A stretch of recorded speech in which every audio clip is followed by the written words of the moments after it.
Did you know that the average Australian spends a whopping $1,038 per month on discretionary items?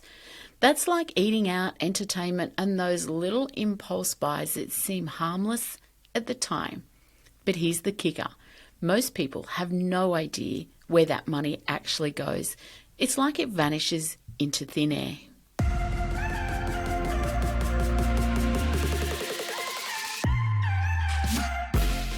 Welcome to Dollars and Dreams, the podcast designed to empower you to take control of your personal and business finance. You know, the very thought of money and finance can often send chills down your spine and stir up fear of the unknown.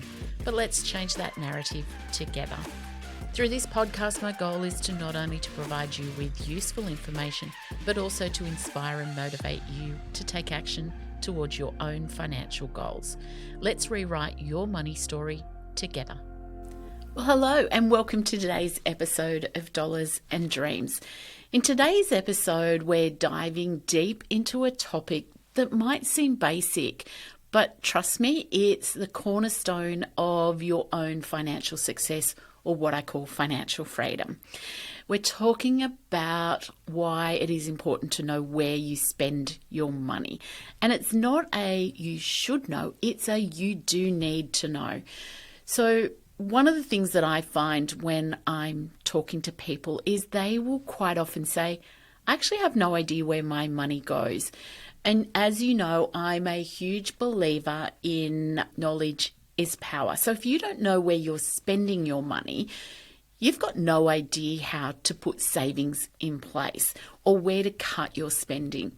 Now, it'd be lovely if we could wave a magic wand and all of your costs would be reduced and your income increased. But unfortunately, that is never going to happen.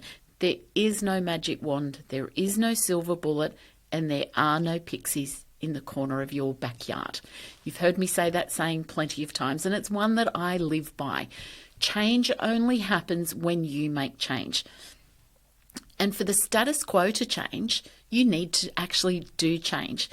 So you may fall into what I call the I don't know trap.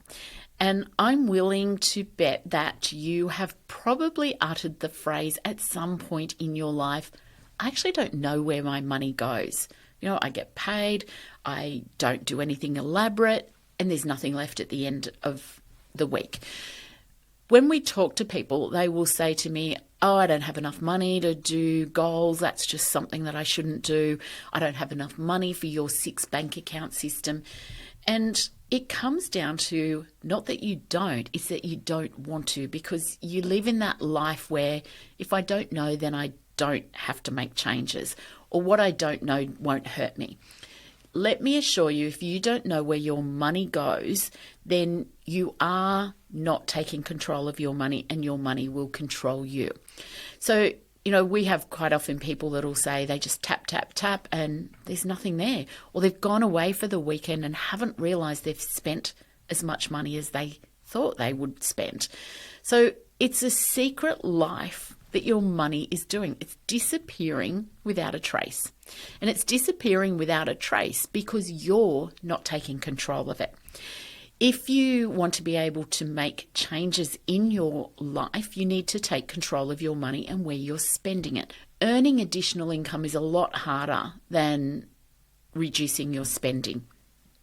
Now, I have people saying to me all the time, and I'm not discounting this, but I have people saying to me now, I can't do anything about it. Cost of living's ridiculous. Everything's gone up. I'm spending more, etc., etc.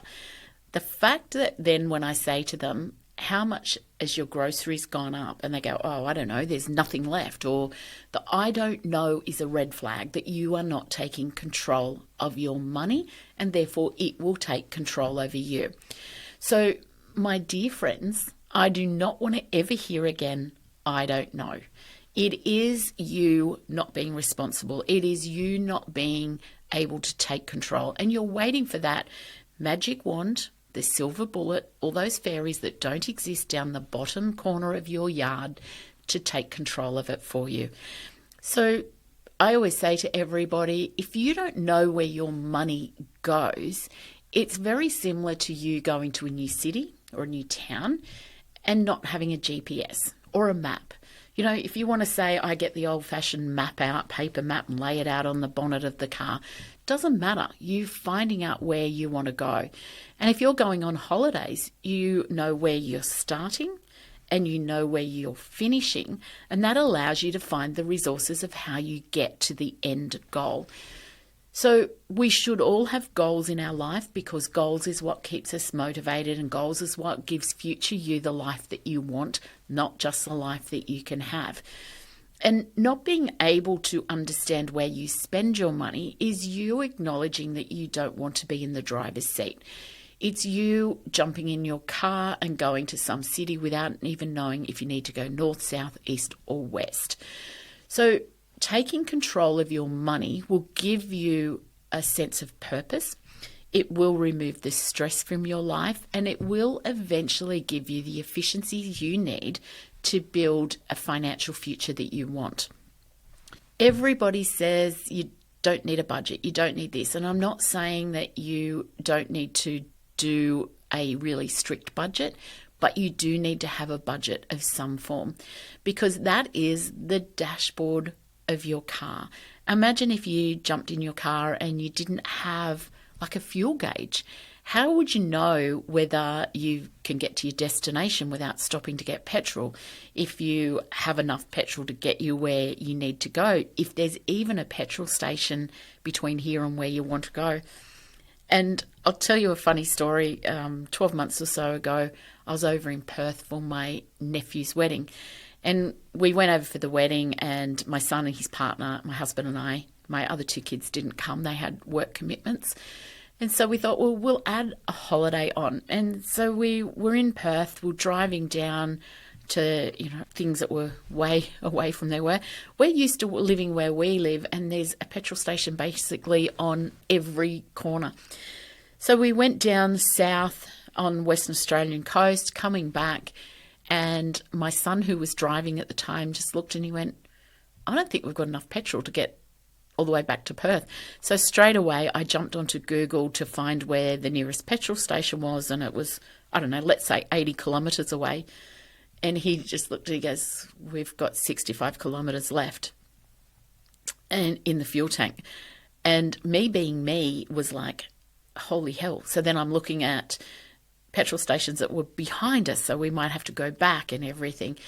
So anyway, we decided to push along, and we made it to the petrol station, but we only just made it, obviously. So we found a few shortcuts, and we drove much more efficiently, and my son can have a bit of a lead foot, so he eased off. Anyway, we cut a long story short, we made it there. But if we didn't have a fuel gauge, we wouldn't have known that we needed to make those changes to actually get where we needed to get. And I get that the cars all give you a bit of a buffer zone. So when it's saying we had 65 kilometres left, we had more than that, but it was there to give us the knowledge. And so if you're looking at your spending and you don't have that knowledge of where your money's going or how you're spending it, how do you know how to make changes and what things need to put in place? So if we didn't have that fuel gauge in that car that we were driving that said we had 65 kilometres left, and we didn't have Google Maps to tell us that the next fuel station was 80 kilometres away, we wouldn't have known that we had to make some changes to our driving structure to actually make that fuel stop. So when we track our expenses, it is about knowledge is power. It gives you the power to make informed decisions. And, everybody says to me at the moment that you can't do this with cost of living, fuel's going up, groceries are going up, insurance is going up, rents are going up, interest rates are going up.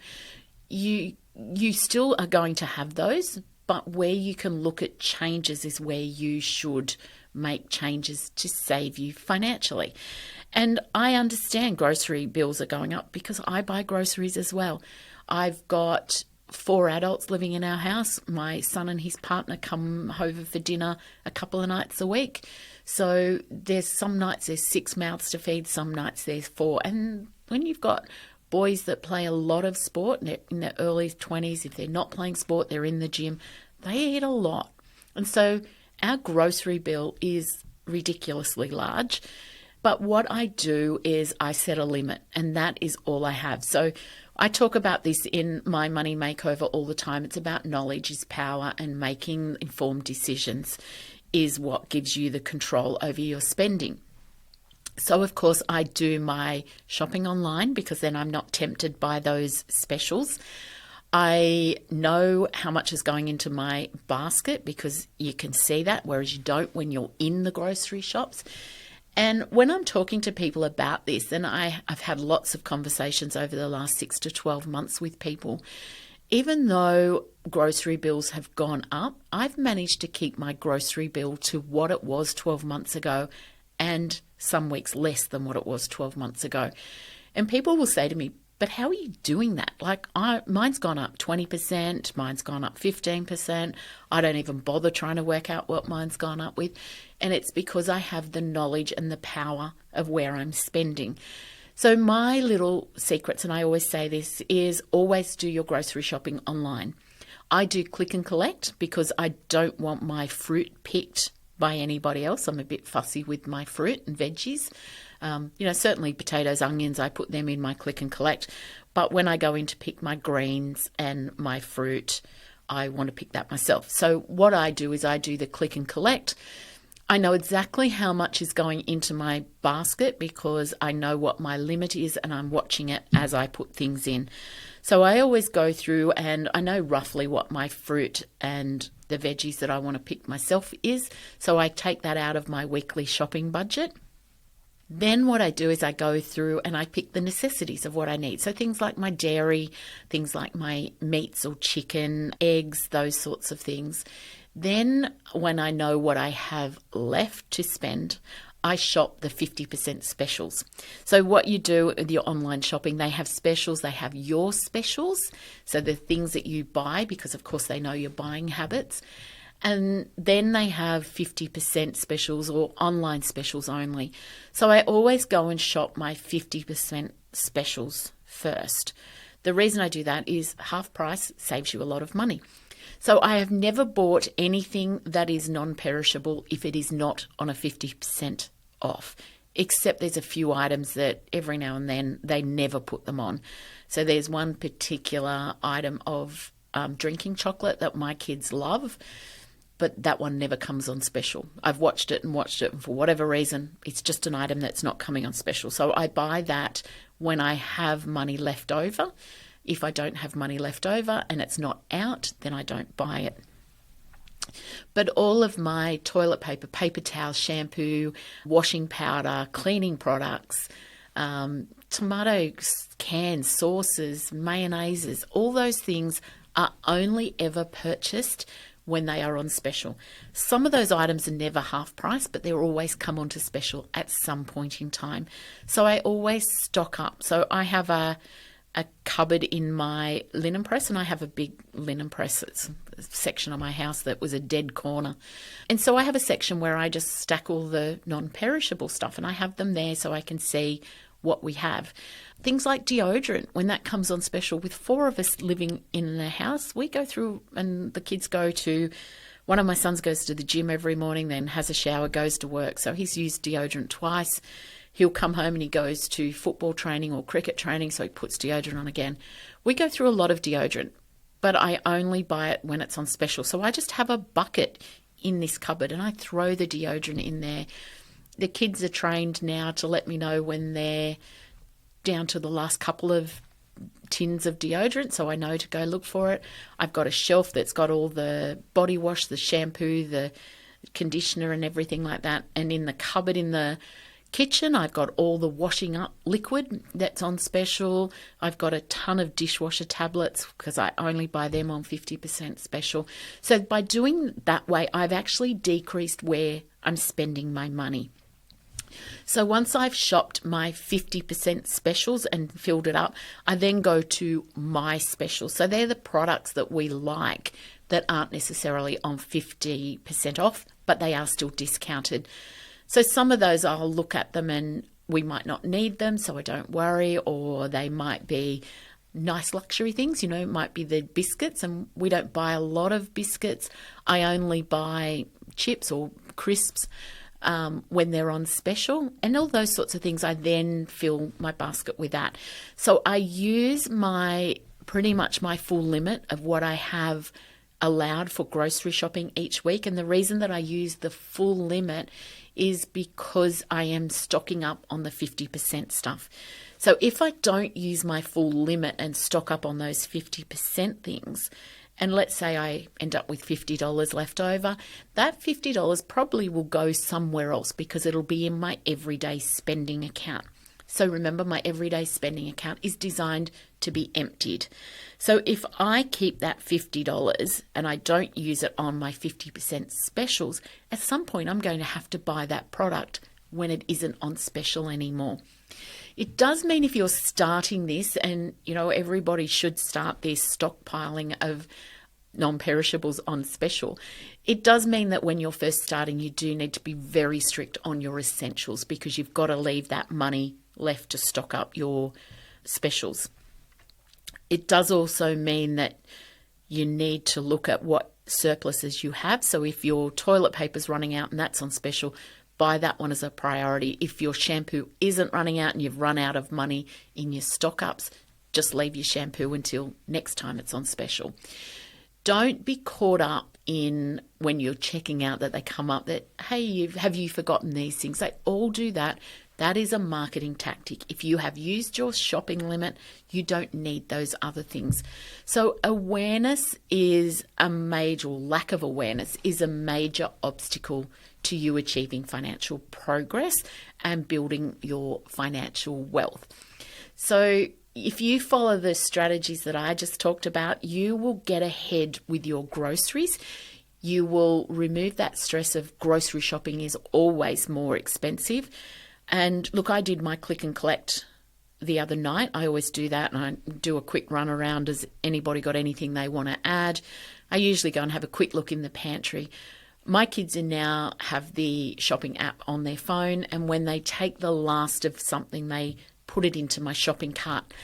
If it's something that's not on special and we don't need it, like they might have taken the last ketchup off the shelf. Now, we don't use a lot of sauce in our house, so taking the last one off means I've probably got 6 weeks before I need another bottle of tomato sauce or the ketchup. And so I just leave that in my shopping cart until it comes on special. So I've got forewarned is forearmed. So the kids will say they've taken the last mayonnaise. So they go in, they just throw it in. The app that we use has a scan, so they can just scan the barcode that's on the item and it goes into my shopping cart. I then just go, when I go into my shopping cart, if it's not on special, I just go later and it moves it to next week. And I just keep doing that until it comes in on special. I've never, for the last, I think, probably 3 or 4 years I've been doing this, I have never yet had to buy a non-perishable not on special. So that is a really good thing. One of my kids said the other day, if I buy another tin of tomatoes, we'll have to find another cupboard because I've got that many tins of tomatoes. I don't stick to one brand. I just stick with what's on special. Same thing with lots of like the general stock type things. I don't care what spices I buy, what brand. So if I need, onion powder, and one brand's on special, I don't care that it's not the brand I normally buy. I just buy that one. So things like that. I mean, obviously when I get to some of the nicer things like, my coconut milk, I only buy one brand of that because I like a really strong coconut content, so fat content. So I do have to wait sometimes for that to come on special. So when it does, I have to buy lots because I might have to wait 4 or 5 weeks. I also do my meal prep and meal planning around what items I have. So getting back to what I was saying, knowledge is power. So you need to understand where your spending is going so that you can put those strategies in place that I just talked about. So tracking your spending is the first step that you need to do. Now, this doesn't have to be sitting down and working out everything. What it does is take a high-level view. I have a money dashboard which is completely free. It is on my website. So if you go to jenrichardson.co and then go to the resources, you'll find the My Money Dashboard. Download that. What you need to do then is you just track your spending for a month. It will tell you where you're spending your money, what days of the week you spend the most, where the biggest percentage of your money is going. That then gives you the knowledge to know where you can put changes in place. So when you see people that talk about budgeting and they say, oh, you just don't need to know, just put 40% of your income into a bank account and you'll be fine. That doesn't give you the knowledge to get more bang for your buck. So I could keep doing that with my groceries and I would have less groceries because I wouldn't know that I needed to make changes because I'm just buying things. And it is about the knowledge is the power to give you the ability to make changes so that you take control of your money. So my way of tracking things is to look at where I've spent, look at how much I need to apply for my groceries. Now, the last 12 months, I have not added any more to my grocery budget than what I had 12 months ago. Because prices have gone up, I've had to adapt the way I buy. I've had to adapt to my meal prepping.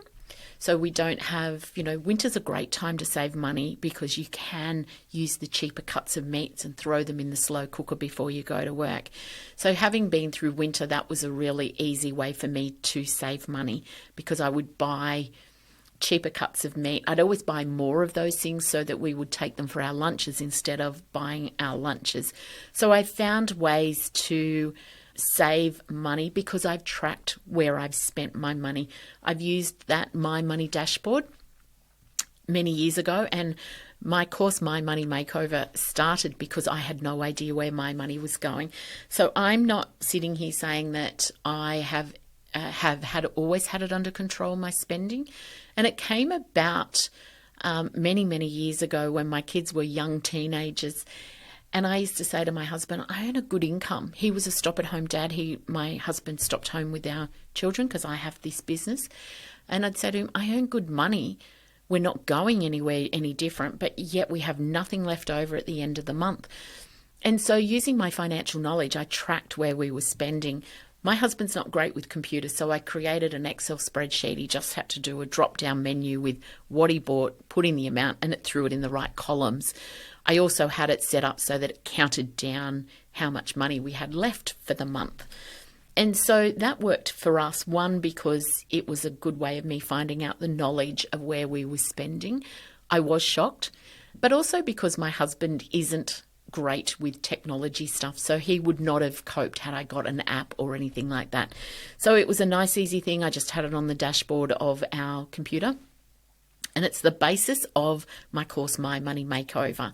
I'd worked out what we owed. I set up a plan to pay off the loan. I set up our spending and I set up bank accounts so that we went, this is all the money I've got. I also made sure that when I was tracking my spending on my dashboard, that it was matching to what I had in my everyday spending account. So I knew that we had, at any point in time, what we had left for the week. But it was the tracking that gave me the ability to look at the small leaks that were sinking my ship. You've all heard that saying that small leaks sink ships because you don't notice it. Any big leak, you will plug that up quite quickly. And it turned out for us, it was the butcher's bill. As I said, we have 3 boys. They were all teenagers. And as we know, teenage boys have hollow legs, as my nan used to say. And so we worked out from there that it wasn't where I thought, which I thought it would be eating out because our kids were playing football and cricket at the time. They were little, so, we'd go over and there was always a drink, a packet of chips and a sausage sandwich after they played. Then we'd have friends come back, their mates would come back after the game to play. So we, might go and get fish and chips for lunch for them all or, things like that. So we thought that's where our big cost would be, and I thought that was the little leak that I needed to plug up. Turns out it was the butcher. So because the kids were always hungry, we were spending way too much on meat. So my husband and I came up with a target that we were going to get our spending at the butcher's down by 40%. Now, when I first mentioned to my husband that that's where it was and that we needed to cut our spending at the butcher's by 40%, he sort of said to me, I don't think we can do that. The kids are hungry. Said we need to do better meal prep. So for us, it was around working out how we could do it. So I'd make, like, spaghetti bolognese is a great filler for kids. Unfortunately, I have 2 kids that don't love spaghetti bolognese, one that's his favourite meal, but anyway. So we had to look at ways of keeping the kids happy and eating, but still keeping it below the cost. So spaghetti bolognese was something that we could do occasionally, but when you had 2 kids sit up at the dinner table and whinge and whine, and you could see that they were not enjoying their meal, and we should enjoy the food that we eat, we had to find something else. So lasagna was a good one. Used mince. It's a nice, cheap, easy one. We could make a great big bowl of it. Pasta fills kids up. And I always made my lasagna like I worked with an Italian girl who showed me that in Italy and her background, they don't eat lasagna like we do here in Australia, where there's lots of meat. It was lots of layers of pasta, and of course pasta is really cheap. So once I started spreading out the mince and the tomato sauce and then putting lots and lots of layers of pasta, it cut our costs one night a week. We looked at the cheaper cuts of meat, and we would do pulled pork or pulled beef and things like that we could use a cheaper cut of meat that was slow cooked, so that we could do things like that. We did wraps with the kids. We would create different types of meals. It wasn't necessarily good cuts of meat, or it wasn't a lot of meat. We started to cut back the amount of meat that we ate, which was good for our health as well. We would have one night that we might have just had quiche, and quiche isn't expensive to make, and just things like that. So look at different ways to fill up the small little leaks that will give you the grief that you don't need, because everybody thinks that the little tiny things are insignificant. And as you know, one of my favourite sayings is the ocean is made up of lots and lots of small drops of water. So if you can find lots and lots of small things to make changes in your life through your tracking of how you spend your money, you won't be impacted in your quality of life, because they're small little things. Stop looking for the great big plug hole where water's gushing in. That's not where you're going to find changes that will make a difference in your financial future. So use your tracking of your expenses as your financial GPS. So like I said, when I was talking about our trip to Perth, where we went down to the southern end of Western Australia, and we weren't going to have enough petrol. We knew that because we had the tools at our disposal. Money is a tool, and the sooner you remove the emotion from money, the sooner you will have a better approach to your money. Money is a great trigger in our life. Either we don't have enough of it, we're stressing because we don't know what to do with it. It creates angst in our relationships because we have a different money mindset. And of course, if one's a spender and one's a saver, that can create a lot of disruption. And I've mentioned it in so many podcasts now, I sort of get sick of saying it, but I need to keep saying it so that you are aware of it. Money is the number one reason for relationship breakdown. Now, if you can remove money stress from your life, you are much more likely to have a successful relationship. Just the numbers tell us that. And so by removing money stress and using your financial GPS as your tracker, you will have a greater chance of having control of your money, and you will have much better conversations with your partner than you will if you're just having that argument. There's no money in the bank account. I can't pay this bill. How am I going to do this? The kids need this for school. It creates stress. So if you're tracking your spending and you're using your tracking to take control of your money, you'll remove that emotional thing that attaches to money for most of us. And when you can look at money as a tool that you control, no different to, say, a builder with a hammer. The hammer is a tool to knock in a nail. Money is a tool to give you the life that you want. When you take that approach to it, you will have a very different mindset when it comes to your money, and you will have more control over your money because you are directing it.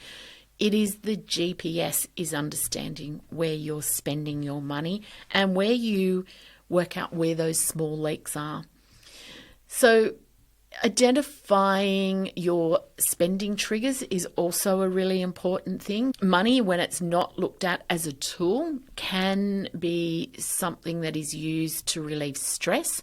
If you're bored, I mean, how many people have you seen that are stuck at home because it's rainy or it's windy or somebody's sick and so they're stuck at home and they've done online shopping because they picked up their phone, something came up on their socials or they're just scrolling and all of a sudden they've bought 2 pair of board shorts and 3 t-shirts. The reason that money therefore is a trigger is it relieved your boredom. So it can also relieve your stress. If you're stressed about anything in your life or you're concerned about anything, you will look for something to give you a high or an artificial high, really, because 10 minutes after you've bought that product, you then feel the same thing that you had before. So we look at buying stuff as an emotional trigger to relieve stress because it does send those happy little hormones, endorphins, around your bloodstream, which gives you a bit of a high, makes you feel good, and you think, oh, that's good, I don't have to worry about whatever it is that you were worrying. 10 minutes later, you're still worrying about the thing that you were worried about before, but all of a sudden now you've got another bill that you're going to worry about. So just because everybody else is doing it or everybody is, buying something, so FOMO, or you're trying to find a way to relieve your boredom or your stress, doesn't make it right. Take control of those emotional triggers so that you can control money and money becomes a tool for you to get where you are. And the last thing I want to talk about is the latte factor. Now, we've all heard this and it's always been associated around the coffees because whenever you listen to anybody who thinks that they're a financial literacy coach or a money coach or whatever they want to call themselves, the first thing they say is cut out your subscriptions, cut out your coffee on the way to work, cut out your lunches, and they always go with the cheap little easy things. Now, that's not to say that you shouldn't cut some of those out, but the latte factor is more than just around coffee. It's around looking at little luxuries that can add up. I am somebody that says that what suits me to cut out of my life is very different to what suits you and what suits the next person. So we are always telling people cut subscriptions out. But if you're homebound because you're caring for somebody, so you can't get out of your home or you suffer from mental anxiety where you can't leave your home, subscriptions are going to be your lifesaver. Subscriptions are the thing that keeps you in connection with the world. Subscriptions are the things that give you something to do in your life. So cutting out subscriptions is going to be the absolute worst thing that you could do. For those people, cutting out their daily coffee is easy. But if you're the person that gets up early and does a long trek to work, that coffee may be the savior that gets you through, till morning tea time. Get that coffee.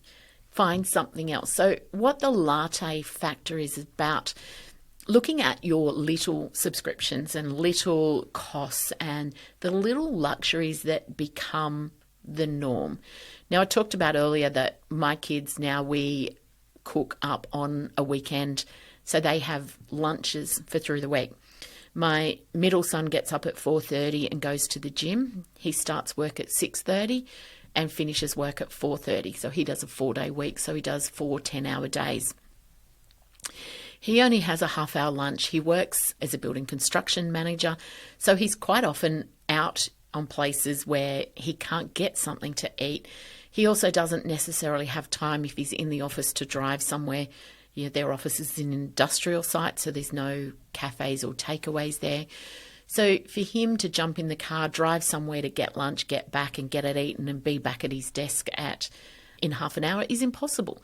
So he does a big cook up and takes a big thing of hot food in, he throws it in the microwave and has it eaten. He's back at his desk. He also has something that's satisfying so that he's not hungry and tempted to buy things, and because then mum pays the grocery bill as well. But I would rather them do that and save money than not save the money. So the tracking for them is he looked one day and looked at how much he was spending on his lunches and then multiplied that out how much he was spending for a year. And then he worked out that, I would pay the bill if he bought it in the grocery shopping, but it also made his life more accessible. He didn't have to stress about getting somewhere and there was too big a crowd at the cafe, couldn't grab his sandwich and get back to the office. So for him, we do the big cook up. My youngest son is just starting to do that. He's always relied on leftovers. So for us as a family, we do the lunches because not only did it not suit our lifestyle to go and grab lunch every day, it's also draining on our income. We looked at that as individuals. I'm probably the worst. I would buy lunch more days than anybody else in our family. But for me, sometimes that's the thing that I love. So I am quite happy to get rid of something else to have that. And that's about the latte factor. I definitely don't buy my lunch every day. I'm not one of those people that go, it's Friday, I'm going to buy lunch. It's just sometimes through the week I'm really stressed and time poor, so I think I haven't got time to make my lunch. I'll just go and buy it today. But it is a one-off. It's not every day, and it's not something that I do because for me that's a luxury. And so I treat it as a luxury. I get it maybe 1 or 2 times a week. Some weeks I won't do any. Some weeks I go and buy a barbecue chicken on Monday lunchtime and buy, those bags of salad, and I just come back and make a chicken salad. And I feel really good when I do that because, that will get me through a couple of days with the salad, and I just go down and buy another thing. But a barbecue chicken gets me through the week. So that is important as far as the latte factor. I don't buy coffees except for if I'm out on a weekend, and I look at the things that drain my bank account. So working out where you spend your money and what's important to you is really important. And I know nobody wants to hear the B word, the budget word, and it is scary, but it's not. It's not about deprivation. It's not about letting you do the things. It's about finding out what's important to you and managing your money so that you can do what you want to do. So a budget is a roadmap for you achieving your goals, a roadmap for you being able to afford what you can afford, and a roadmap for you to take control of your money. So a budget is the opposite. And I've got a podcast coming up very soon on budgeting. So make sure you listen to that because I'm going to bust some of the myths about budgeting. And it's a really important thing because we hear it all the time from social commentators, we'll call them. Some are wealth coaches that have no real training. They've just given you the answers that you want to give. So keep an eye out for my budgeting podcast coming up very soon. And I want to debunk the myth about budgets. Budgets are there to give you the control over your money. And you've heard me say it plenty of times that money likes direction. Money likes to be told what to do. Otherwise, it will control you. So keep in mind, my money dashboard is on my website, completely free, no catches, no nothing. I'm not going to retarget you to buy something when you get to the checkout or anything. It is purely a resource for you to get better at what you do with your money. So thanks for joining me today. If you do want to know more and you want my help, I do have a course coming up soon, the relaunch of My Money Makeover. It will be a live course, so with me, it'll be all through the Zooms, so you'll join in on the Zooms. I'll give you all the tools and templates, the same as I did when I had it as a recorded course, but this one will be with me live, so you get that one-on-one coaching, but in a group setting. You can ask all the questions that you want. You'll have access to me for the length of the course, and of course, you will get control of your money and remove that money stress for your life. So jump on over to my website, jenrichardson.co, and join up to My Money Makeover's waitlist, and you'll be the first to know when it does launch. I want you to always remember that taking control of your money is a journey. It's not a sprint. There is no quick fixes, no magic wand, and no silver bullet. So I'm not going to sugarcoat it, but I'm here to help you get control of your money. So thanks for having me today in your ears or in wherever you're watching this. And I look forward to catching you next week on my podcast. Remember, Tuesdays is all about businesses and Thursdays is all about personal finance. Come join me on my socials if you haven't signed up for those, and come over to our website, jenrichardson.co, where you'll find heaps of resources to help you on your financial journey.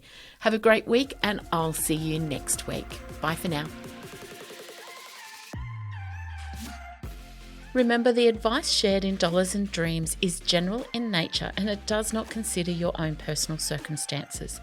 Dollars and Dreams is for educational purposes only and should not be relied upon to make investment or financial decisions. If you need more help, please reach out to a financial advisor for tailored personal advice. Don't forget to click that subscribe button so you don't miss out on future content. And please leave me a review. Your feedback really helps me to reach other people chasing their money dreams. You can find me over on Facebook and Instagram to connect with me. You will find the link in the bio or head over to my website at jenrichardson.co, where you will find free content and learning tools.